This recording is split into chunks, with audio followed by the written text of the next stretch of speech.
প্রিয় দর্শক, আমি এই মুহূর্তে রয়েছি ফ্রান্সের রাজধানী প্যারিসে, ইউরোপের ফ্যাশন ডেস্টিনেশন প্যারিস। আর এখানে বসেছে টেক্স ওয়ার্ল্ডের মেলা, চলবে 3 দিন। এই মেলাতে বাংলাদেশ থেকে প্রায় 20টি প্রতিষ্ঠান যুক্ত হয়েছে।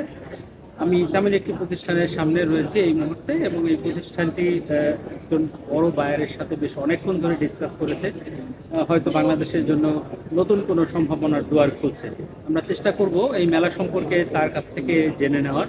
আমরা চলে যাচ্ছি তার কাছে।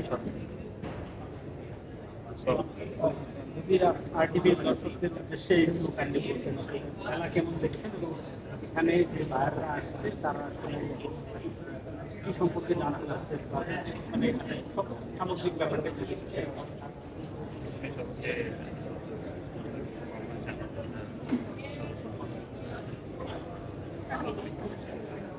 আসলে বাংলাদেশ থেকে আমরা অনেক কষ্ট করে এখানে আসি। আসলে নতুন নতুন বাঙালির সাথে মিট করবো স্বপ্ন থাকে। আসলে মাঝে থেকে অনেক ঝামেলা মধ্যে পড়তে হয়, যেমন আমার এই লাগেজ থেকে অনেকগুলো গার্বেজ চুরি হয়ে গেছে। সিটিজি এয়ারপোর্টে এমন কাউকে কিছু বলা যায়, এটা বলাও যায় না।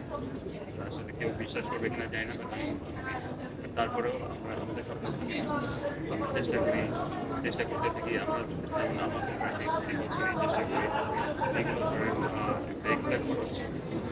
আসলে যেটা বলবো, আমাদের সাপোর্ট আসলে আমরা আসলে পাই না। যেমন আমাদের লোকেশনটা এমন একটা জায়গায় যে আসলে মেলাতে মানুষ আসে ঘুরতে দেখতে, সামনে থাকলে অনেক বেশি ম্যাটার করে এটা ভালো কাস্টমার পাওয়ার জন্য। কারণ আমরা যখন কোনো মেলায় যাই আমরা আসলে ভিতরে বা মেলায় যেতে চাই না।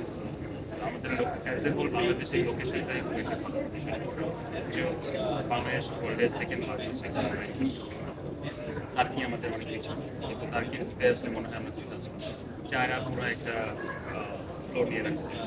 গতবার আমরা গ্রাউন্ড ফ্লোরে ছিলাম, এবার আমরা থার্ড ফ্লোরে চলে আসছি। আসলে সব মিলেই বলতে কিছু করার নেই। আমরা তো বাট আমাদের আহ্বান থাকে সরকারের প্রতি যে আমাদের যেন ভ্যাকসিন করা হোক। কারণ ব্যক্তি পর্যায়ে থেকে চেষ্টা করছি, আমরা সেই স্বাধীনতা থেকে চেষ্টা করে আসছি। আমরা আরও চেষ্টা করবো। আমার যে কাস্টমারটা, এটা আসলে কোথাও ক্যানাডিয়ান বেসড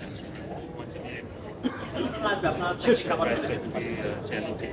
আমাদের অসুবিধাটা হচ্ছে আমাদের যে পলিস্টার আনকমন ফেব্রিকগুলো থাকে, যেগুলো পসিবিলিটিস না, এটা আমাদের চায়না চাইনিজদের এক্ষেত্রে ওদের একটা ভালো ল্যাভারেজ আছে যে তারা লোকাল মার্কেট থেকে অনেক কম দামে এটা করতে পারে।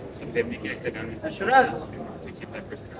তো তারা যখন ওই সুবিধাটা পায় তখন তারপরে পোস্টিং করাটা, যদিও তাদের সিএম বেশি, তারপরে তারা এটা অ্যাফোর্ড করতে পারে। এই চ্যালেঞ্জগুলো আছে, বাট তার সাথে দেখা যায় আসলে সম্পর্কটা দেখবি না হয় না। আমরা আসলে চেষ্টা করছি আমাদের দিক থেকে নতুন একটি সম্ভাবনা আমাদের আরও ছয়টা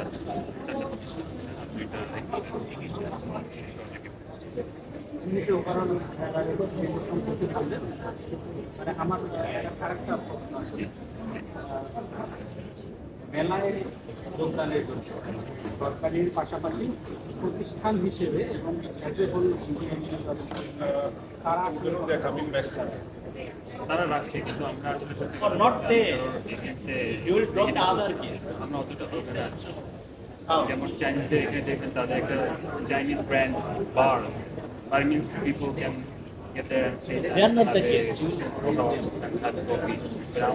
আমাদের আসলে আমরা অনেক কিছু পারি, বাট আমাদের মার্কেটিংটা আমরা আসলে সেইভাবে করতে পারছি। ইভেন ইন্ডিয়া আমাদের থেকে মার্কেটিং আছে, এবং আমাদের সামষ্টিকগতভাবে হাই টু বেটার অ্যাপ্রোচ, মার্কেটিংটা কিছু শো অফ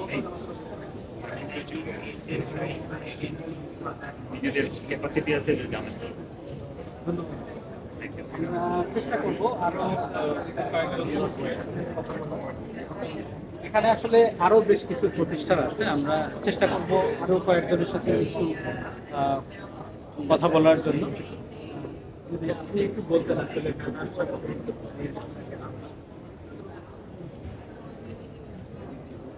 প্রতিবারের ন্যায় এবারও যে মেলার আয়োজন হয়েছে খুবই সুন্দর। বাংলাদেশ সরকারকে ধন্যবাদ আমাদের গত কিছু স্টলার এসেছে এখানে। বিশেষ করে ফ্রান্সের এমবেসির কর্মকর্তাদের ধন্যবাদ জানাচ্ছি। তারা এখানে যারা এসেছেন আমাদেরকে সুবিধা নিয়ে আলাপ আলোচনা করতেছে এবং ভবিষ্যতেও আরও ভালো ভালো আয়োজনে টিভি আমাদেরকে সহযোগিতা করবে আশা ব্যক্ত করতেছি। আর এবার বিশেষ করে বড় বড় কয়েকটি কোম্পানি বাংলাদেশ থেকে এসেছে, ইজের গ্রুপের মতো বড় গ্রুপ আমাদের অতি পরিচিত অনন্তদের উনি এসেছে। এতে বোঝা যাচ্ছে যে এই প্রোগ্রামের সফলতা ইনশাআল্লাহ আসবে। এটি অতি সুন্দর পরিবেশে আমরা পাচ্ছি এই সারাই ধরার জন্য। এবার ভিজিটর অন্যান্যবারের গতবারে যে 2022-23 আমি ছিলাম, তো 24-এ আমি ভিজিটর বেশি দেখতেছি। আমি আশা করি বাংলাদেশ মতো স্টল কেউই খালি হতে যাবে না। বাংলাদেশে আশা করা যাচ্ছে কাজ। ধন্যবাদ। দর্শক, আসলে মেলা নিয়ে যারা এখানে যুক্ত হয়েছেন এবং বাংলাদেশ থেকে যে সকল প্রতিষ্ঠান এসেছে তারা মেলা সম্পর্কে বলছিল। মেলার সম্পর্কে অনেক ভালো ভালো কথাও আমরা শুনলাম, একই সাথে মেলা নিয়ে কিছু অব্যবস্থাপনার কথাও অনেকে বলছে। সর্বোপরি আসলে বাংলাদেশের জন্য নতুন একটি সম্ভাবনা। বাংলাদেশ প্রতি বছর এই মেলায় যুক্ত হয়। সবাই আসলে আশা করছে যে বাংলাদেশ এখান থেকে ভালো কিছু নিয়ে ফিরবে এবং কেউই আসলে খালি হাতে ফিরবে না। ফ্রান্সের প্যারিস থেকে রায়হান জিলানী, RTV।